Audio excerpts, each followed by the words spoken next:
ये blind case था। Investigation is an art. अगर आप वहाँ इन्वेस्टिगेटिंग ऑफिसर हैं तो इस तरह का प्रेशर आपको तो हिला देगा। पुलिस ऑफिसर का काम होता है कि सत्य को बाहर लाना। तो इस केस के जो चीफ इन्वेस्टिगेटिंग ऑफिसर थे, नोएल परमार उनका नाम था, he is a Christian officer. मैंने सामने से मुस्लिम ऑफिसर्स मांगे, मुझे गवर्नमेंट ने दिए मुस्लिम ऑफिसर्स। उनको ये टास्क दिया गया कि आप पता तो करो कि एग्जैक्टली हुआ क्या।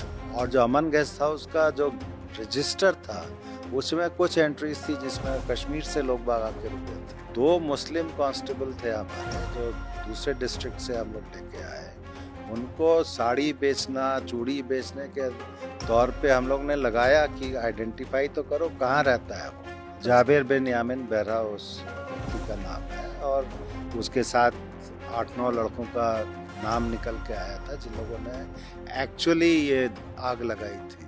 तो पीछे के लोग जब आगे गए तो पीछे जगह खाली हुई, वहाँ ये 6-7 लड़के घुस के उन्होंने पेट्रोल डाला। तो जो कूदे उनको भी पीछा करके उनको मारने की कोशिश की गई, एसिड फेंका गया। जो याददाश्त है और जो चीज़ें मैंने देखी हैं वो मैं नहीं भूल सकता हूँ।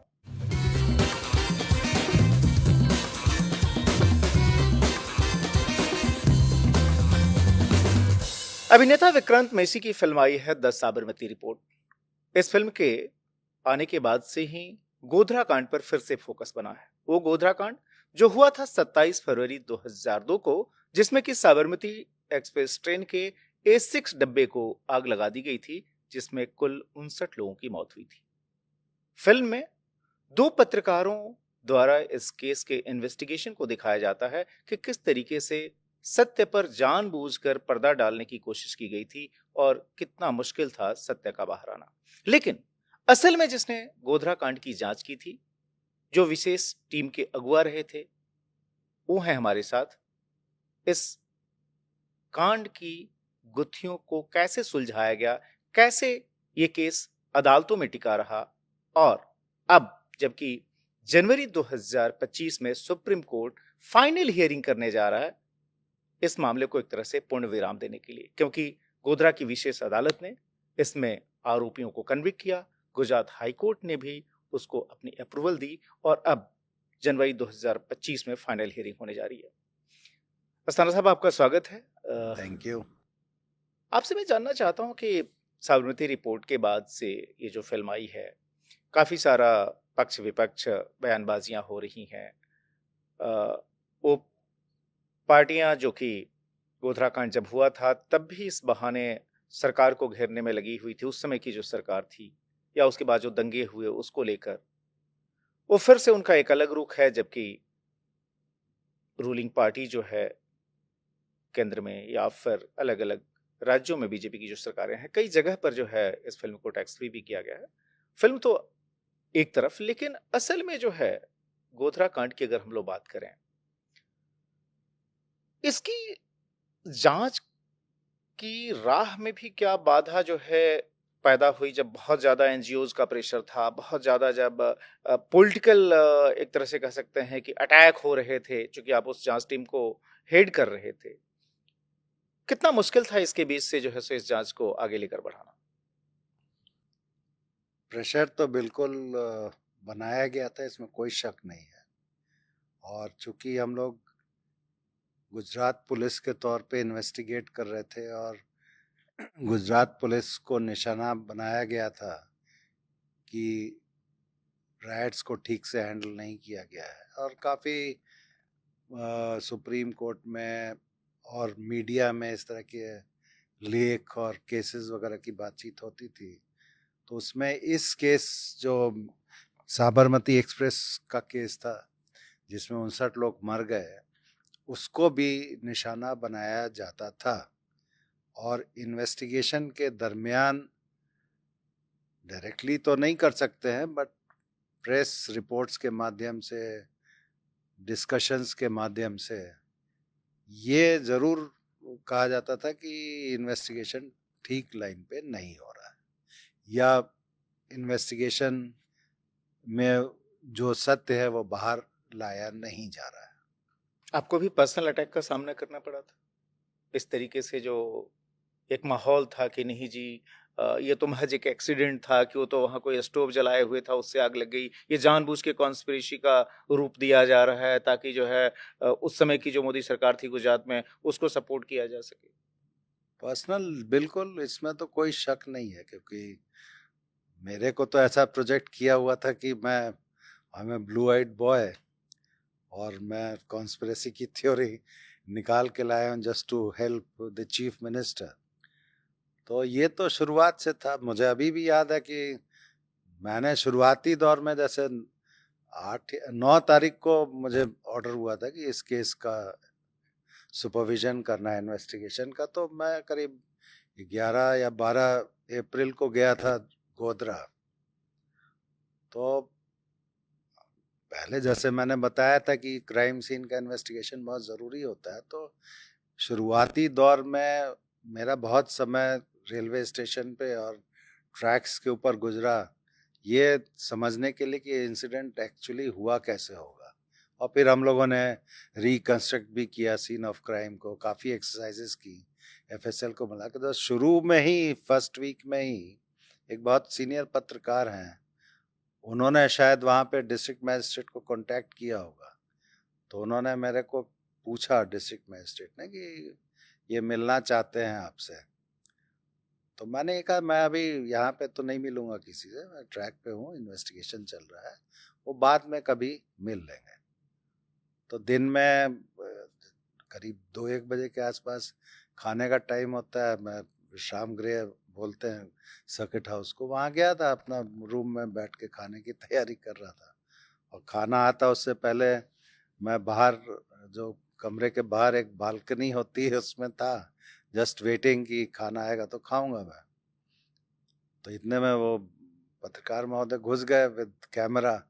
तो मैंने मना किया कि यह कैमरा तो आप ऑन नहीं कर सकते, बट उन्होंने फिर पूछा मुझसे कि आपको क्या लगता है, बट नॉट ऑन कैमरा, ऐसे ही कैजुअल कॉन्वर्सेशन में, कि ये क्या कॉन्स्पिरेसी का केस है या एक्सीडेंटल फायर का केस। तो मैंने जवाब ये दिया था कि देखिए, मैं अभी 2 दिन भी नहीं हुए ज्वाइन किए हुए, मैं चीज़ें देख रहा हूँ, भी इस सवाल का जवाब नहीं दे सकता हूँ कि कॉन्स्पिरेसी थी या नहीं थी। तो थोड़ी देर बात करके वो निकल लिए। अच्छा, उस समय ये टीवी वगैरह नहीं था कमरे में, तो मुझे आइडिया भी नहीं था। अगले दिन मेरे पास गांधीनगर से काफ़ी फ्रैंटिक कॉल्स आए कि भाई आपने ये कैसे बोल दिया कि इसमें कॉन्स्पिरेसी नहीं है। मैंने कहा ये तो मैंने बोला ही नहीं है। बोले हुआ क्या था, तो मैंने नरेश बताया अपने एडिशनल डीजी साहब को, और जो अधिकारी थे पूछ रहे थे कि इस तरह से सीक्वेंस ऑफ इवेंट्स था। तो फिर मुझे गांधीनगर जाना पड़ा, वहाँ बुलाया गया, वहाँ मैंने बताया कि एक्चुअली क्या हुआ था। तो फिर उन पत्रकार महोदय को जिन्होंने टीवी पे चला दिया था, तो उस पर लिखित अपॉलजी देनी पड़ी। वो चलाया भी अगले दिन, 2 दिन चला, कि गलत बयान हो गया। लेकिन उस तरह से प्रेशर बिल्डअप होता है कि आप एकदम से पूरे सुर्खियों में आ जाएं कि DIG CID crime Rakesh Asthana का बयान कि इसमें कोई कॉन्स्पिरेसी नहीं है। आप खुद सोचिए, अगर आप वहाँ इन्वेस्टिगेटिंग ऑफिसर हैं तो इस तरह का प्रेशर आपको तो हिला देगा। लेकिन वो चीज़ नहीं थी, तो हम लोग ने उसका सामना किया। तो इस तरह के प्रेशर्स बनते थे। कुछ एनजीओज एक्टिव थी, उनका ये कहना था कि ये एक्सीडेंटल फायर है और पुलिस इसको कॉन्स्पिरेसी में कन्वर्ट कर रही है, लोगों को हैरेस किया जा रहा है। तो ये प्रेशर शुरू से लेकर आखिर तक कौन से थे बना ये रहा। बड़े एनजीओ वाले जो कि इस तरह का प्रेशर एक्सर्ट करने की कोशिश कर रहे थे उस समय?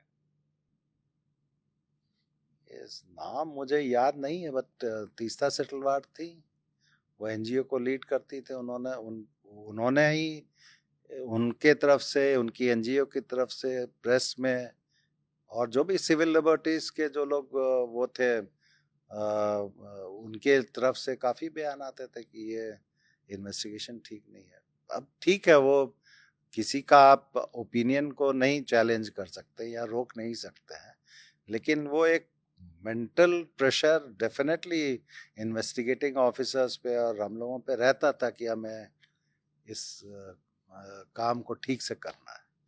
मैं तो ये कहूँगा कि प्रेशर की वजह से हम लोगों ने अपना फोकस चेंज नहीं किया और ये ज़रूर रखा कि ये केस इम्पार्शियली इन्वेस्टिगेट हो और केवल अच्छे से इन्वेस्टिगेट नहीं हो बल्कि कोर्ट की जो स्क्रूटनी है उसके सामने खरा उतरे।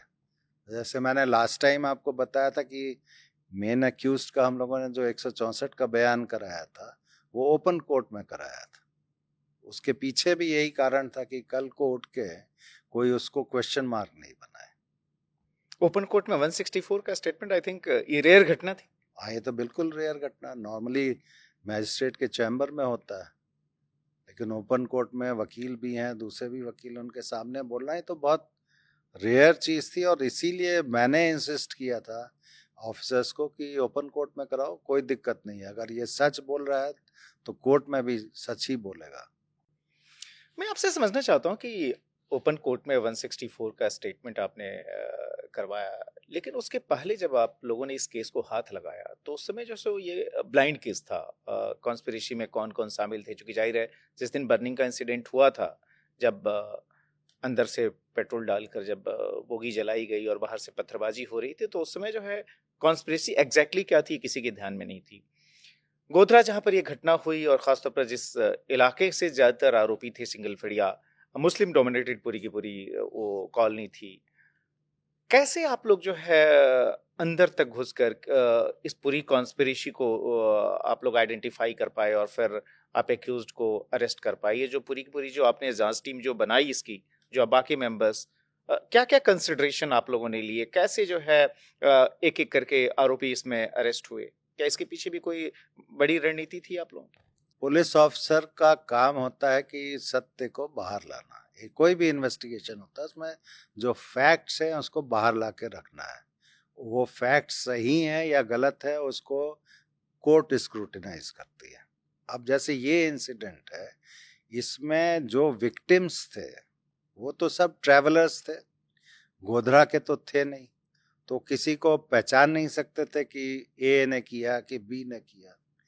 और जिस जगह पे ये पत्थरबाजी हुई और बहुत ज़बरदस्त पत्थरबाजी हुई, वो उससे नज़दीक का एरिया जो सिग्नल फड़िया था वो 100% मुस्लिम लोकेलिटी थी।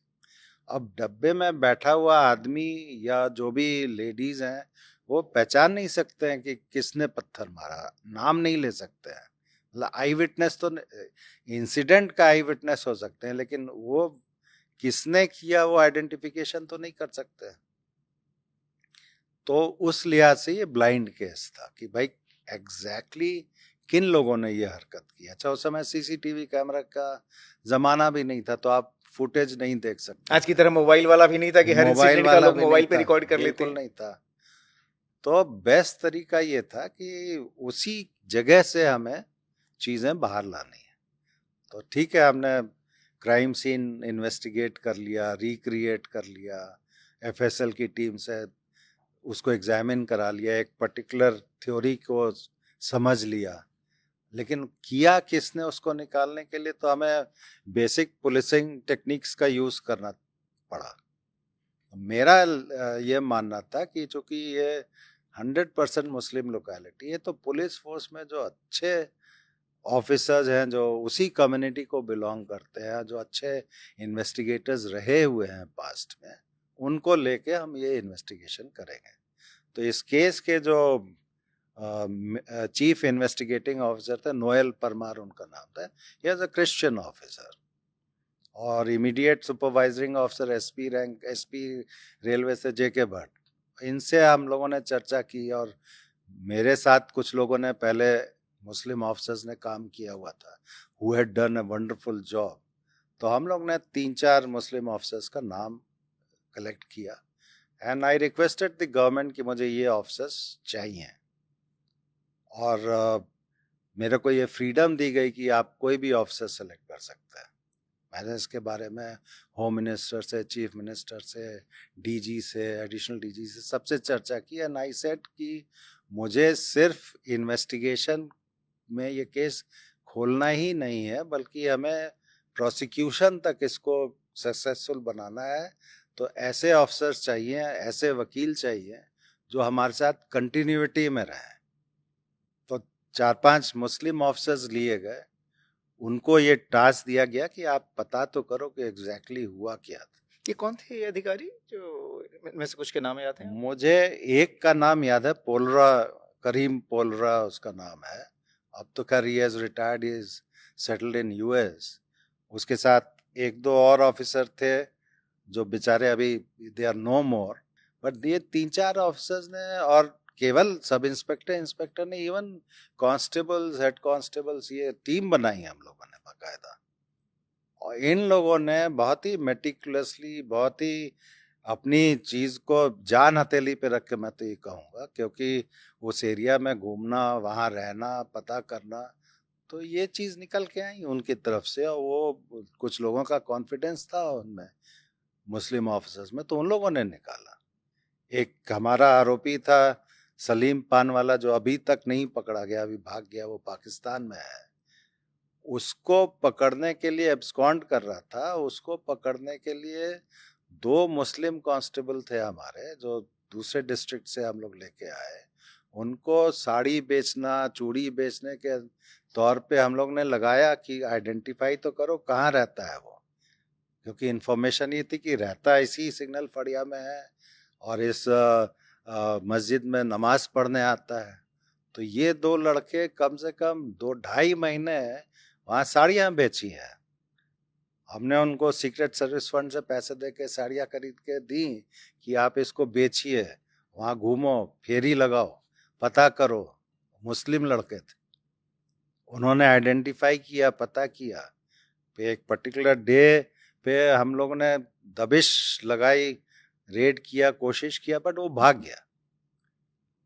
तो सारी टीम ने इस डेडिकेशन के साथ उसमें काम किया। बड़ी सर्वधर्म संभाव वाली टीम थी जिसमें कि हिंदू ऑफिसर, मुस्लिम ऑफिसर, पुलिस ऑफिसर के लिए धर्म का रिलेशन नहीं है, वो कमिटमेंट टू द वर्क होना चाहिए। अब इसका head of the investigator team was a Christian officer, Noel Parmar, one of the finest officers I have seen. मैं जब अहमदाबाद सिटी में डीसीपी था, तो राइट प्रोन एरिया में he was SHO of a particular police station. I had seen him, he is a dedicated police officer, weather he is a Christian और not, इससे कोई फर्क नहीं पड़ता है। वो सोसाइटी में सिक्योरिटी की फीलिंग रखने के लिए वो काम करता था और बहुत अच्छा काम किया। ये पूरा इन्वेस्टिगेशन उसने, मतलब आप अभी मैं बयान नहीं कर सकता हूँ। वो खाना पीना छोड़ के, परिवार को छोड़ के, कंटिन्यूसली वहाँ कैंप करके किया। इस पूरे केस में हम लोगों ने जो ट्रेन मुजफ्फरपुर से चली थी, अहमदाबाद तक की थी, इनके पूरे रिजर्वेशन के चार्ट्स मंगाए। जो लोगों ने ट्रैवल किया था from Ayodhya up to Ahmedabad, जिनके रिजर्वेशंस थे, या जो लोग बीच में उतर गए थे, उन सबको खोज के टीम गई, उनसे पूछताछ हुई कि ऑन वे ये कार सेवकों का कंडक्ट कैसा था। उनमें से तो कोई नहीं था, उसको रूल आउट किया। तो ये सब इन्हीं अधिकारियों ने किया, इन्हीं टीम ने किया। जब आप लोग आरोपियों को पकड़ने के लिए गए उन इलाकों में, और आपने बताया कि कंप्लीटली मुस्लिम डोमिनेंट इलाके थे, तो उस समय हॉस्टिलिटी फेस करनी पड़ी थी? इट वाज ए चैलेंज, लगा कि जो सो कहीं नहीं, देखिए ऐसा है, जब मैं गया था तो उस समय मैं, मेरे ख्याल से 2002 में, तो उस समय ये डर था, मतलब लोग बाग कहते थे कि इस एरिया में पुलिस नहीं जा सकती है। तो मेरा ये मानना था कि पुलिस कैसे नहीं जा सकती, हर आदमी तो गुनहगार नहीं होता है ना। थोड़े लोग होंगे तो उनको हैंडल कर सकते हैं। You gain the confidence of the people from there. तो gradually we gained their confidence. ऐसा नहीं है कि उस सिग्नल फड़िया में हर एक आदमी ही क्रिमिनल है। उसमें से 6 कुछ लड़के जिन्होंने ये बदमाशी की। तो हम लोग गए, और फिर जब बाद में तो रेड होती थी, ये पकड़ने जाते थे, कोई रिटेलिएशन नहीं, कोई रेजिस्टेंस नहीं। लोगों को समझ में आ गया कि सही आदमी को पकड़ने के लिए पुलिस आती है। तो ऐसा कुछ नहीं है। आपको पुलिसिंग में केवल इन्वेस्टिगेशन नहीं है, investigation is an art, it's a science as well as art. आपको आदमी का फील्ड में इन्वेस्टिगेशन के टाइम में कॉन्फिडेंस गेन करके उसी से डिटेल्स निकलवाने हैं। आप कितना भी टेक्निकल गैजेट्स रख लीजिए, फोरेंसिक इन्वेस्टिगेशन कर लीजिए, ultimately it is basic policing technique, human angle जो है, ह्यूमन रिसोर्स जो है, ह्यूमन इंटेलिजेंस है, दैट वर्क्स। एक चीज बताइए, आपने जो पूरी कॉन्स्पिरेसी जो आप लोगों ने जिसका पर्दाफाश किया, उसमें आपने एक व्यक्ति का नाम भी लिया, एक आरोपी जिसने कि ओपन कोर्ट में 164 का स्टेटमेंट दिया। जो आदमी खुद गुनहगार था वो कैसे तैयार हो गया जो है सो न खुद अपना गुनाह कबूल करने के लिए बल्कि अपने साथियों का भी, जिन्होंने कि इस तरह की घटना जो कि स्वतंत्र भारत के इतिहास में इससे पहले कभी हुई नहीं थी कि एक मतलब पूरी बोगी को आप जो है जला दें और उसमें 59 लोगों की डेथ हो जाए। उसके लिए भी क्या कोई खास आप लोगों ने टेक्निक यूज की थी? उसको कैसे कन्विंस किया आप लोगों ने, क्योंकि वो चाहता तो रिफ्यूज कर सकता था। देखिए, जब ये आइडेंटिफाई हो गया कि इन 7-8 लोगों ने, या मुझे अगर नाम याद है तो जाबिर बिन यामिन बेहरा नाम था। जाबिर बिन यामिन बहरा उस व्यक्ति का नाम है, और उसके साथ 8-9 लड़कों का नाम निकल के आया था जिन लोगों ने एक्चुअली ये आग लगाई थी। उनके साथ जो लोग कॉन्स्पिरेसी में थे, प्लानिंग में थे, उनके भी नाम निकल के आए। तो जब इन लोगों की पूछताछ हुई और इन लोगों ने, मैंने लास्ट टाइम किया था, हमने ट्रूथ सीरम वाला टेस्ट जो कराया था, नार्को साइको एनालिसिस, तो उस समय जो चीज़ें निकल के हैं, वो तो नार्को साइको एनालिसिस में जो चीज़ें निकल के आती हैं, that is not an evidence, it gives an idea कि आपको किस लाइन पे इन्वेस्टिगेट करना है। एविडेंस तो बाद में, पूछताछ में जो चीज़ें निकली। तो मैंने कहा ये जो टीम थी हमारी, Noel Parmar was the head, और उनके साथ ये जितने ऑफिसर्स हम लोग ने लिए थे, काफ़ी ऑफिसर्स थे, दे आर वंडरफुल ऑफिसर्स। तो इन लोगों ने उसको कॉन्फिडेंस दिया होगा, ये मेरा मानना है, और इससे पूछताछ की होगी। और सेकेंडली क्या है कि वो इतना खराब इंसिडेंट था कि बच्चे, लेडीज उस बंद डिब्बे में मर गए, झुलस के जल के मर गए, तो थोड़ा बहुत तो असर इन लोग पे भी पड़ा होगा, ऐसा तो नहीं है। तो ये दो सारी चीजें मिलके उसको लगा होगा कि मैं एडमिट करता हूँ, तो उसने किया। कोई जबरदस्ती नहीं थी, क्योंकि चाहे कुछ भी कह लीजिए आप, किसी भी व्यक्ति को मारपीट करके उससे एडमिट कराना, वो भी ओपन कोर्ट में जज के सामने, it's not possible at all. जब तक वो चीज अंदर से नहीं आया तब तक वो चीज और संभव मुझे नहीं याद है है। कि रोते रोते उसने बयान किया था पूरा का पूरा incident. He started crying in the court. तो ये चीज मेरे लिए भी इट्स ए, मतलब जो याददाश्त है और जो चीजें मैंने देखी हैं वो मैं नहीं भूल सकता हूँ। और इस पूरे केस में हर एक टीम मेंबर ने एज ए टीम काम किया। मैं भी साथ में बैठ के उनके साथ इंटरोगेशन करना, बातचीत करना, तो मैंने हर चीज देखी है अपनी आंख से, इसीलिए मैं बहुत कॉन्फिडेंस के साथ कह सकता हूँ कि वो नेचुरल कोर्स में उस आदमी ने अपना कन्फेशन किया। कितना समय गुजारा था आपने गोधरा में? गोधरा तो बहुत लंबा समय, तो 1.5-2 साल तक कंटिन्यूअसली वहाँ जाना आना रहना। और केवल गोधरा ही नहीं, हम लोग ट्रेन से भी रतलाम जाना हुआ, कभी कोटा जाना हुआ, कभी आसपास के दाहोद जाना हुआ।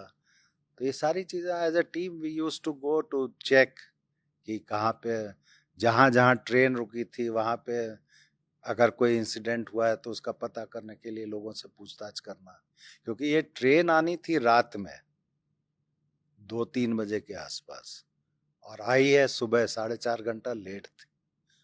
तो ऑन दी वे लेट होने का कारण ये भी था कि कई दफे चेन पुलिंग की वजह से ट्रेन रुकती थी। तो ट्रेन रुकी तो स्टेशन पे कोई हंगामा हुआ, किसी से झगड़ा हुआ या कोई कार्रवाई हुई, तो पता करने के लिए।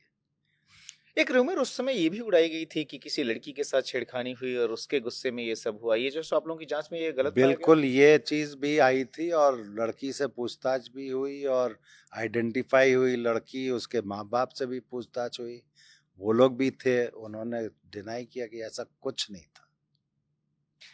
जब फ़िल्म आई है उसके बाद से ज़ाहिर है इसको लेकर मैंने पहले भी कहा कि काफ़ी सारे पॉलिटिकल रिएक्शन आ रहे हैं, सोशल मीडिया पर भी दुनिया भर की बात है। एक बड़ी क्वेरी जो है आ रही है कि इसको मतलब उस पर शक दिखाने के लिए कि साहब ट्रेन के उस डब्बे में मतलब एक तो S6 ही क्यों चुना गया? दूसरा ये कि कोई निकल के बाहर भागा क्यों नहीं? अगर आग लगी तो फिर लोग बाहर निकल के भागते। मैं बताता हूँ, वो जिस जगह ट्रेन रुकी और वो मैंने बताया था एक कर्व पे S6 सिचुएटेड था, जो केबिन था, आउटर केबिन था, उसके सामने था।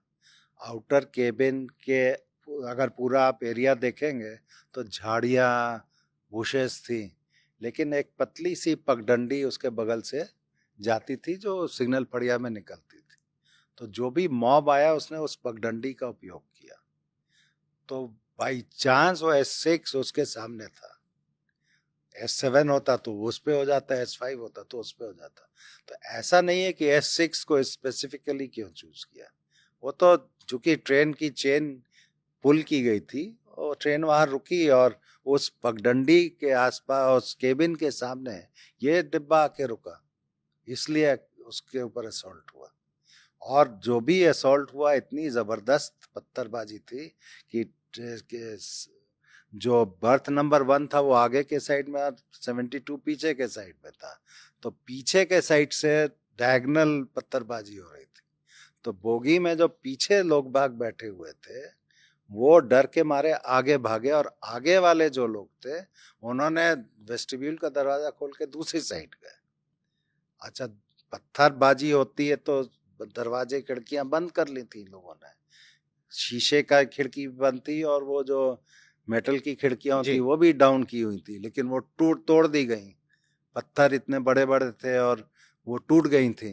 तो लोग बाग अपनी सीट पे बैठने के बजाय सीट के नीचे घुस गए थे या ऊपर वाली बर्थ पे चढ़ गए थे।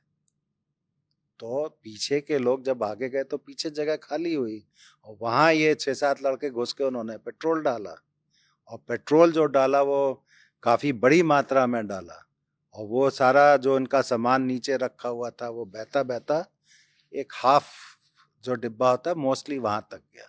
अब जो कपड़े हैं, बेडिंग्स हैं, थैले हैं, उनने पेट्रोल सोखा होगा और बाहर से इन लोगों ने क्या किया, वो रैक्स जला के और डंडे में लगा के ऊपर से उसको पुश किया तो इमीडिएटली आग पूरी जगह फैल गई। अब जो दरवाजे बंद हैं, जिस साइड से पत्थरबाजी हो रही है और उल्टी साइड में भी, क्योंकि लोकेलिटी टोटली मुस्लिम थी तो उल्टी साइड से भी बंद था। लोगों ने कूदने की कोशिश की रॉन्ग साइड में, S6 से काफी जी। लोग कूदे भी, बचे भी लोग बाग। मैंने बताया था करीब 100-125 लोग उसमें थे जिसमें 59 डाइड। तो बाकी लोग तो बचे होंगे तो कूदे कुछ लोग दूसरी बोगी में गए। तो जो कूदे उनको भी पीछा करके उनको मारने की कोशिश की गई, एसिड फेंका गया। तो ये सारी चीजें प्लानिंग को ही इंडिकेट करती है ना। अब वहां पे एसिड लेके आने की क्या जरूरत, एसिड बॉटल्स में भर के जो लोग भाग रहे थे उनको पीछा करके पैसेंजर्स को पकड़ के मारने की क्या जरूरत। तो ये लास्ट टाइम सारी चीजें बाहर निकल के आई उसमें। लास्ट टाइम भी जब हम लोगों ने बात की थी कॉन्स्पिरेसी एंगल की बात की थी, क्या एंगर था इतना कि जो है एक ट्रेन को जलाने की साजिश रखना, एक पूरे डब्बे को जला के जैसे इतने लोगों की जान ले लेना, क्या इसके पीछे मोटिव था?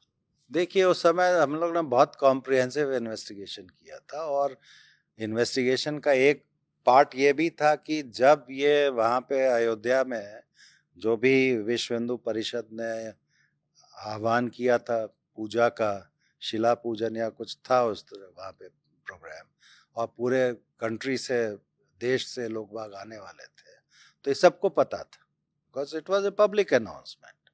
तो जो इस तरह का काम करना चाह रहे थे कि देश में किसी तरह का इंस्टेबिलिटी हो, नुकसान हो, तो वो इसके लिए भी इन्होंने प्लान किया था कि अयोध्या में ही कोई प्रॉब्लम हो। कमंडल बम की बात आई थी, वो है इंटेलिजेंस रिपोर्ट में है ये सारी चीजें कि कमंडल में ले जाके बम ले जाके साधु के वेश में जाके वहां एक्सप्लोजन करने के लिए वो चूंकि वहाँ सिक्योरिटी बहुत टाइट थी तो वो हो नहीं पाया होगा। तो प्लान ये था, ये भी प्लान में था, तो ये किया गया। तो basically intention was to create disturbance in the country और डिस्टेबलाइज, और ये प्लान एग्जीक्यूट हो गया। और इसमें फिर गुजरात में दंगे हुए इसके बाद। तो ये केवल साबरमती एक्सप्रेस और गुजरात को के कॉन्टेक्स्ट में आप मत देखिए, it has to be seen in totality. तो क्या इसमें आईएसआई और कुछ टेरर ग्रुप्स की भी सीधे सीधे लिंकेज आई थी कि जो सो पाकिस्तान बेस्ड एजेंसी जिसके पीछे हैं, या terror groups? As an investigator ये हमारी जवाबदारी थी कि ये हुआ तो क्यों हुआ भाई। अब अगर अमन गेस्ट हाउस में मीटिंग हुई, पेट्रोल इकट्ठा किया गया एक दिन पहले, तो ऐसा तो नहीं है कि इन्हीं लोगों की बुद्धि में आया होगा कि हमको ये करना है, किसी ने कहा होगा। तो इस लाइन पे इन्वेस्टिगेशन किया, और उस समय अमन गेस्ट हाउस के ऊपर बहुत इन्वेस्टिगेशन हुआ। तो अमन गेस्ट हाउस से जो फोन कॉल्स डिफरेंट प्लेसेस में गई थी उनको ट्रेस करने की कोशिश, उस समय तो मोबाइल कम यूज होता था, तो काफी कॉल्स ऐसी निकली जो हमारी नेबरिंग कंट्री में भी गई हुई थी, पाकिस्तान में। और जो अमन गेस्ट हाउस का जो रजिस्टर था उसमें कुछ एंट्रीज थी जिसमें कश्मीर से लोग बाग आके रुके थे। अब जो लोग रुके थे उनका, कुछ लोगों का तो आइडेंटिफिकेशन ही गलत दिया हुआ था, कुछ लोगों का पता चला, फिर उनका फोटो गैदर करके हम लोग गए। मैं खुद गया कश्मीर अपनी टीम के साथ, वहाँ आइडेंटिफाई किया, तो जो इन लोगों को आइडेंटिफाई किया वो हिजबुल मुजाहिदीन से लिंक्ड थे। तो उनको लेके हम लोग आए, पूछताछ की, अरेस्ट किया, पूछताछ की। और इसमें चूंकि कोई एविडेंस हमें कनेक्ट करने का नहीं मिल पा रहा था, इसलिए उन पे हम लोग चार्जशीट नहीं कर पाए, प्रोसिक्यूटेबल एविडेंस नहीं था।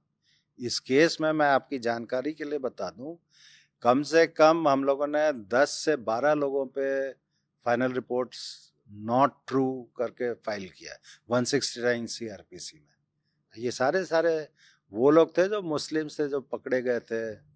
यानी जिसके खिलाफ सबूत नहीं मिला उसको आप लोगों ने नहीं प्रोसिक्यूट किया? बिल्कुल नहीं किया, ये फैक्ट्स कोई जाहिर नहीं करता है।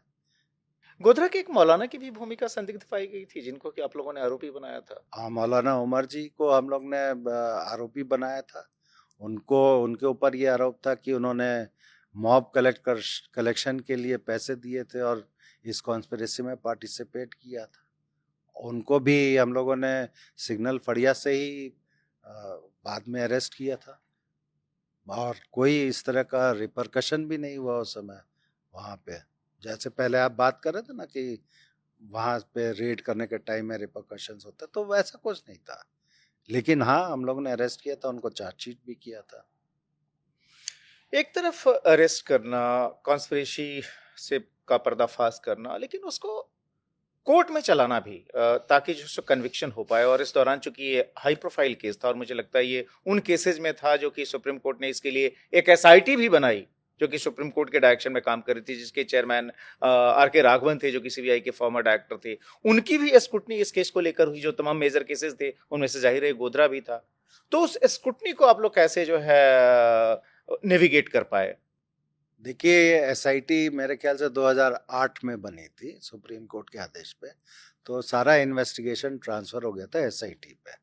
एसआईटी के जो सदस्य थे उसमें doctor Raghavan was the head, doctor Satpathy जैसे मैंने बताया था यूपी काडर के आईपीएस ऑफिसर थे, और गुजरात पुलिस के 2 ऑफिसर थे, एक मैडम गीता जौहरी थी और मिस्टर शिवानंद झा जी थे, आईपीएस ऑफिसर दोनों। और Ashok Malhotra DIG CBI retired थे, उनको लिया गया था। और बीच में एक ऑफिसर और आए थे, but he had resign and went, he did not continue. तो बेसिकली इस टीम ने ए.के. मल्होत्रा, शिवानंद झा जी और मैडम गीता जौहरी, इन लोगों ने, और डॉक्टर राघवन और डॉक्टर सतपति ने पूरे केस का दोबारा इन्वेस्टिगेशन किया। दोबारा इन्वेस्टिगेशन करने का मतलब ये था कि जो भी विटनेसेस हम लोगों ने एग्जामिन किए थे उनको फिर से पूछा गया। आपकी ग्रिलिंग तो नहीं हुई थी? मैं आ रहा हूँ उस पॉइंट पे। फिर शुरुआत, हमें केस प्रेजेंट करने के लिए कहा गया, मैंने केस प्रेजेंट किया। फिर मैंने ये रिक्वेस्ट किया कि आप केस तभी समझ पाइएगा बढ़िया से जब तक आप वहाँ पे सीन ऑफ क्राइम पे नहीं जाएंगे तब तक समझ में नहीं आएगा। तो मैं उनको लेके गोधरा रेलवे स्टेशन आया, वहाँ पूरा सीन रिक्रिएट किया गया था, जैसे वो समझाया, वो जगह बताई, वो पगडंडी दिखाई, केबिन दिखाया, आउटर केबिन, ट्रेन के बारे में पूरा एक्सप्लेन किया। मतलब ऐसा है कि उनको भी तो कन्विंस होना है ना, उनको भी देखना है कि हम लोगों ने सही काम किया नहीं किया। तो पूरी टीम ने उनको कम से कम 2-2.5 महीने तक हम लोगों से पूछताछ हुई, हम लोगों ने समझाया, उन्होंने पूरा केस दोबारा देखा और फाइनली पूरी टीम कन्विंस थी कि इसमें जो इन्वेस्टिगेशन हुआ है सही हुआ है। और फाइनली सुप्रीम कोर्ट में एसआईटी की रिपोर्ट गई, जिसमें डॉक्टर राघवन और डॉक्टर सतपति ने ये लिखा कि we could not find any lacuna in the investigation of the Gujarat police. तो ये हमारे लिए तो बहुत बड़ा रिवॉर्ड है, गुजरात पुलिस के लिए, हमारी टीम के लिए। और सुप्रीम कोर्ट ने वो रिपोर्ट एक्सेप्ट की, और उस रिपोर्ट के एक्सेप्ट करने के बाद उसी इन्वेस्टिगेशन पे ट्रायल चला। लेकिन ट्रायल के टाइम में एसआईटी ने पूरा ट्रायल कंडक्ट कराया, और जो स्पेशल पीपी हमारे टाइम में नियुक्त हुए थे उन्होंने ये ट्रायल पंचाल साहब ने कंडक्ट किया इन द ट्रायल कोर्ट, और वहाँ पे कन्विक्शन हुआ। और वो कन्विक्शन हाई कोर्ट ने अपहेल्ड किया, माइनस जो फांसी की जिनको सजा हुई थी उनको कन्वर्ट किया लाइफ इम्प्रिजनमेंट। तो ये चीज़ तो मतलब मैं तो ये कहूँगा कि ये totally joint team effort. Police का जो टीम थी गुजरात पुलिस की, उनका एफर्ट था कि इन्वेस्टिगेशन प्रोफेशनल वे में और सही किया जाए, और उसको एसआईटी ने सही पाया। उस दिन कैसा लगा था जब आप अहमदाबाद की साबरमती सेंट्रल जेल में बैठे हुए थे और जो स्पेशल कोर्ट थी, जो सेशन कोर्ट, उसने जो है सो इसमें सजा सुनाई थी और ज्यादातर आरोपियों को कन्विक्ट किया था विथ मैक्सिमम पनिशमेंट? लगा कि जो सो जो मेहनत की हो कामयाब रही? बिल्कुल, पुलिस ऑफिसर के लिए क्या है, हमारा काम, अगर गलत आदमी है और क्रिमिनल है उसको सजा होती है तो एक मन में सेटिस्फैक्शन होता है। अब जो 59 लोग मरे हैं और काफ़ी लोग घायल हुए हैं, तो उन्होंने तो कोई गुनाह नहीं किया था ना, तो उनके लिए हमने न्याय दिलवाया, उस न्याय में हम सहभागी बने, तो हमारे लिए तो बहुत बड़ी बात। मॉब वायलेंस के केस में इतना बड़ा जो है कन्विक्शन हो भी, जिसमें कि कॉन्स्पिरेसी भी बहुत सावधानी से रची गई हो, इस तरह का ये रेयर केस था जिसमें कितने बड़े पैमाने पर सजा हुई। मेरे ख्याल से शायद बेल भी नहीं मिली थी ज्यादातर को। बिल्कुल, भारत के इतिहास में और कम्युनल राइट्स की हिस्ट्री में मुझे नहीं लगता है कि इस तरह की सजा कहीं हुई है। कई दफे तो मतलब ये तो ब्लाइंड केस था, उसमें सजा हुई, और डबल स्क्रूटनी के बाद सजा हुई, तो ये तो बहुत बड़ी चीज है। एक चीज बताइए, तब आप लोगों को ज्यादा प्रेशर नहीं महसूस हुआ था जब दिल्ली में चेंज ऑफ गार्ड हुआ, 2004 में यूपीए की सरकार आ गई, लालू यादव रेल मंत्री बने, उन्होंने एक यूसी बनर्जी कमेटी बना दी, उस कमेटी ने ये कह दिया कि नहीं साहब ये तो साजिश वाजिश सब फालतू की बात है, यह तो जो है एक्सीडेंटल फायर था जिसमें कि ये सारे के सारे लोगों की डेथ हुई है? स्ट्रेस बिल्कुल था, मैं झूठ नहीं बोलूँगा। और जिस तरह से चीज़ें बढ़ रही थी वो ठीक नहीं था, क्योंकि मेरे साथ पढ़े हुए एक मित्र ने, जो जर्नलिस्ट हैं, उस समय काफ़ी अच्छी पोजीशन पे जर्नलिस्ट थे, उसने मेरे को फ़ोन करके बताया कि आप थोड़ा सतर्क रहिए, नहीं तो आप लोग जेल जाएंगे। आप लोगों को अरेस्ट करने की तैयारी थी? नहीं, अरेस्ट करने तैयारी नहीं थी, मतलब जो इंटेंशन के बारे में बता रहा था कि मैं, उसने ये कहा था कि मैं एक मीटिंग में था जहां इस तरह की बातें हो रही थी और आप टारगेट हैं। तो मैंने उसको ये कहा था कि अब ठीक है, अब जो भी करना हो करे, बट हम लोगों ने जो काम किया वो सही किया है। और ये स्ट्रेस हमारी टीम में भी था, क्योंकि लोअर लेवल पे जो ऑफिसर्स थे वो तो प्रेस में जो चीज़ें आती थी और जो मीडिया एनजीओज वगैरह कोर्ट में बोलते थे या प्रेस में बोलते थे या पिटिशन्स होती थी, और फिर नानावटी कमीशन भी था जिसमें भी स्क्रूटनी चल रही थी, तो इस चारों तरफ से स्ट्रेस तो था। जस्टिस नानावटी ने भी जो है सो आप लोगों से इस मामले में जानकारी जुटाई थी, हाँ पूछताछ की बिल्कुल, थी? हमारी टीम से पूछताछ हुई थी और उस समय माहौल ऐसा था जिसमें Godhra main centre of attraction था, क्योंकि मेरा ये मानना था एज ए पुलिस ऑफिसर, और ये मैंने कहा भी था उस समय सरकार में, कि ये जो गोधरा का इंसिडेंट है ये बेसिक बेस है, इसकी वजह से राइट्स हुए हैं, तो इसका जो इन्वेस्टिगेशन होगा उसकी स्क्रूटनी बहुत ज़्यादा होगी, और उस स्क्रूटनी में केवल नेशनल लेवल पे स्क्रूटनी नहीं होगी, इंटरनेशनल लेवल पे भी होगी, और सबकी आंखें होंगी कि ये इन्वेस्टिगेशन कैसा होता है। और चूंकि इसमें ह्यूमन राइट्स का भी एंगल है, वो दूसरी तरह से लोग बाग देखते हैं, तो उस लिहाज से भी जो इंटरेस्टेड ग्रुप्स हैं जिनको ये कंट्रोवर्सी क्रिएट करनी है, वो बहुत कोशिश करेंगे हमारी जांच में या पुलिस के ऊपर क्वेश्चन मार्क लगाने के लिए। तो ये जो चीज़ें थी ये हम लोग के दिमाग में थी, और ये मैंने कहा कि हम केवल इन्वेस्टिगेशन नहीं करना है, इन्वेस्टिगेशन में जो फैक्ट्स निकल के आते हैं वो कोर्ट्स में स्क्रूटिनाइज होंगे, लोअर कोर्ट में, हाई कोर्ट में, सुप्रीम कोर्ट में, तो वहाँ पे भी हमें विदस्टैंड करना है। और वहाँ भी हमारे जो प्रोसिक्यूटर्स हैं, अब सरकारी प्रोसिक्यूटर और प्राइवेट प्रोसिक्यूटर में ज़मीन आसमान का फ़र्क होता है, तो मैंने गवर्नमेंट से रिक्वेस्ट किया था, चीफ मिनिस्टर साहब से और होम मिनिस्टर साहब से, कि जो कि उस समय नरेंद्र मोदी और अमित शाह थे गुजरात में। जी, नरेंद्र मोदी जी चीफ मिनिस्टर थे, अमित शाह होम मिनिस्टर थे, मैंने रिक्वेस्ट किया था कि हमें बेस्ट पॉसिबल लॉयर्स को हायर करने की आज़ादी दीजिए ताकि हम केस को कोर्ट में डिफेंड कर सकें। अगर हम इन्वेस्टिगेशन करते हैं और कोर्ट में वो चीज़ स्टैंड नहीं करेगी तो हमारा बहुत आलोचना होगी, गवर्नमेंट की आलोचना होगी। तो ये चीज़ हमें पूरा फ्रीडम दिया गया था कि आप बेस्ट लॉयर हायर कीजिए। गवर्नमेंट ने भी जो स्पेशल पीपी अपॉइंट किए, he was one of the best lawyer in the country, in the state. High court में फिर और सुप्रीम कोर्ट में दिल्ली में आके हम लोग ने सीनियर लॉयर्स को एंगेज किया, तो सुशील कुमार जी ने हमें रिप्रेजेंट किया हाई कोर्ट में, सुप्रीम कोर्ट में, हरीश साल्वे साहब ने कुछ दिन तक रिप्रेजेंट किया, और गवर्नमेंट ने हायर करने की छूट दी थी ताकि ये केस ठीक से इन्वेस्टिगेट हो, ठीक से प्रेजेंट हो कोर्ट्स में, ताकि इसका अच्छा उस समय हम लोगों ने पोटा लगाया था इसमें, तो पोटा की एक कमेटी जो बनी थी उसने पूरा केस स्क्रूटनाइज किया, तो उसमें भी प्रेजेंटेशंस हुए। तो ये मामूली बात नहीं थी, क्योंकि उस समय बहुत प्रेशर था, इसमें कोई शक नहीं है, और स्ट्रेसफुल वातावरण जरूर था, बट ये हम लोग को कभी फील नहीं हुआ कि कोई विंडिक्टिव होके गवर्नमेंट अलग है, ये गवर्नमेंट अलग है, सेंटर में अलग गवर्नमेंट है, तो हम लोग के पीछे पड़ेंगे, कभी दिमाग के कोने में रहा होगा, बट इसका कोई असर हम लोगों के ऊपर नहीं हुआ। नहीं, आरोप तो ये लगा कि सरकार के दबाव में आप लोगों ने इसको बिल्कुल कॉन्स्पिरेसी जो है सो प्रूव करने की कोशिश की जो है। आरोप लगाने वाले लगाते रहे, फैक्ट्स जो है वो उस पर हम टिके रहे, उसको एसआईटी ने सही पाया, कोर्ट्स ने सही पाया, तो ये गवर्नमेंट का कोई दबाव नहीं था।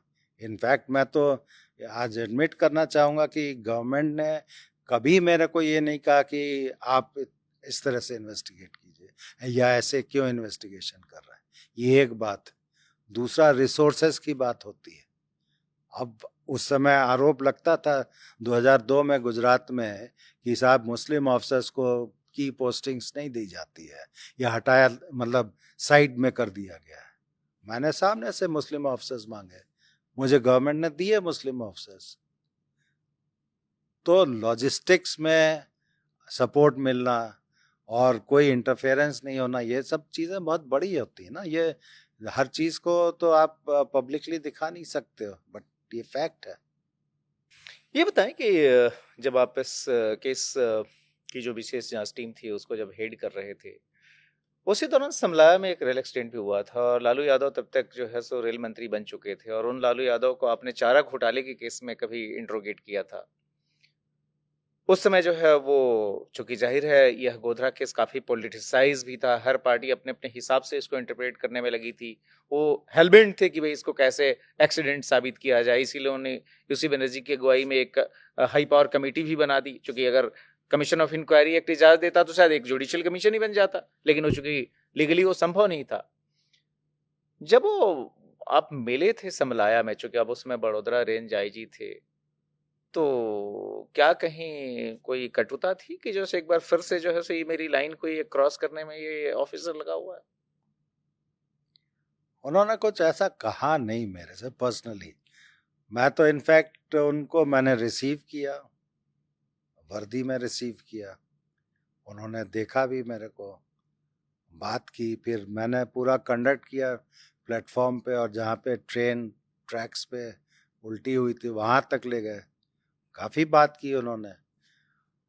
लेकिन ये मुझे नहीं महसूस हुआ कि कोई कटुता है। तो फिर आरोप आप पर क्यों खटाक से लगा दिया गया कि भाई आपने मरवाने की उनको साजिश रचवाई बड़ौदा में, जब उनकी गाड़ी पर कोई सार बर्फ किसी ने उठा के फेंक दिया था, इसमें विंडो स्क्रीन में शायद मामूली स्क्रैच आ गया था, तो आरोप तो आप ही पर लगाया अब था। मैं इसके बारे में क्या बोल सकता हूँ, इसमें हो सकता है वो पुराने केसेस जो मैंने हैंडल किए और चारा घोटाला में उनकी पूछताछ की, या जो भी हो, वो उनके दिमाग में रहा होगा और उनको लगा होगा कि मेरा कंडक्ट ठीक नहीं है, इसके लिए कहा होगा।